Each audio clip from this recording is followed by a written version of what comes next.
Hi, അടിപൊളി ബേസിലേക്ക് എല്ലാവർക്കും സ്വാഗതം. അപ്പൊ ഇന്ന് നമ്മള് ഫുൾ മക്കാന വെച്ചിട്ട് ഒരു സംഭവമാണ് ഉണ്ടാക്കാൻ പോകുന്നത്. ഫുൾ മക്കാന എന്ന് പറഞ്ഞാൽ ഇപ്പൊ കേരളത്തിലെ എല്ലാവർക്കും അറിയാം. ആദ്യമൊന്നും ഇത് ഇവിടെ കേരളത്തിൽ കിട്ടിയിരുന്നില്ല. പക്ഷെ നോർത്തിലൊക്കെ എല്ലാവരും ഇത് ഡെയിലി അവരുടെ ഫുഡിൽ കഴിക്കുന്ന സംഭവമാണ്. ഇത് വെച്ചിട്ട് അവര് പായസം ഉണ്ടാക്കും, പല പല സാധനങ്ങൾ ഡ്രൈ ഫ്രൂട്ട്സിന്റെ കൂടെ മിക്സ് ചെയ്തിട്ട് ലഡു ഉണ്ടാക്കും, മിക്സർ ഉണ്ടാക്കും.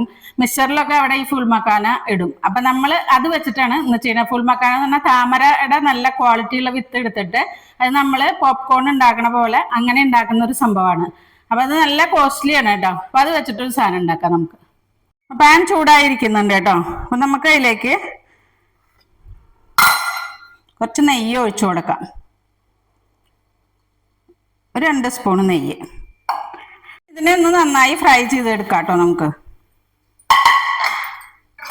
അപ്പൊ ഇത് നമുക്ക് ഇങ്ങനെ കൈ കൊണ്ട് പിടിക്കുമ്പോ പൊടിഞ്ഞു വരുന്ന പാകം വരെ വറക്കണം കേട്ടോ.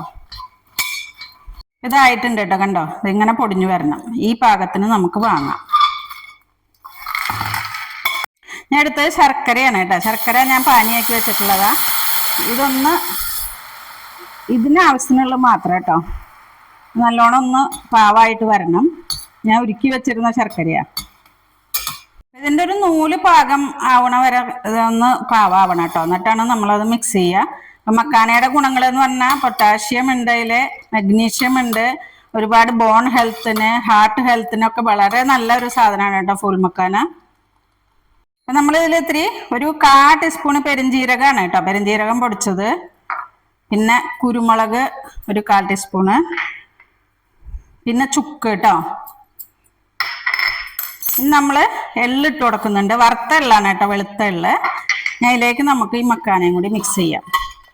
നമ്മുടെ പരിപാടി കഴിഞ്ഞു. ഇത്രയേ ഉള്ളൂ. ഇതൊന്ന് നന്നായിട്ട് ഇളക്കിയെടുക്കാം. പിന്നെ നന്നായിട്ട് മിക്സ് ചെയ്ത് കൊടുക്കണം കേട്ടോ. ഇതിഞ്ഞ് തണുക്കുമ്പോൾ നല്ല ഡ്രൈ ആയിട്ട് വരും.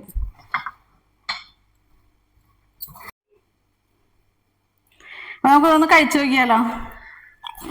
നല്ല ടേസ്റ്റ് ഉണ്ട് കേട്ടോ. അപ്പോൾ ഇത് ഒരു ഗ്ലാസ് മലായി മാറ്റിയിട്ടുള്ള പാലിൻ്റെ കൂടെ നമ്മളൊരു 4-5 എണ്ണം എടുത്തിട്ട് ഡെയിലി കഴിക്കുകയാണെങ്കിൽ നമുക്ക് ബോണിൻ്റെ ജോയിൻറ്റ് പെയിൻസ് ഒക്കെ ഇല്ലേ, അതിനൊക്കെ വളരെ നല്ലൊരു സാധനമാണ്.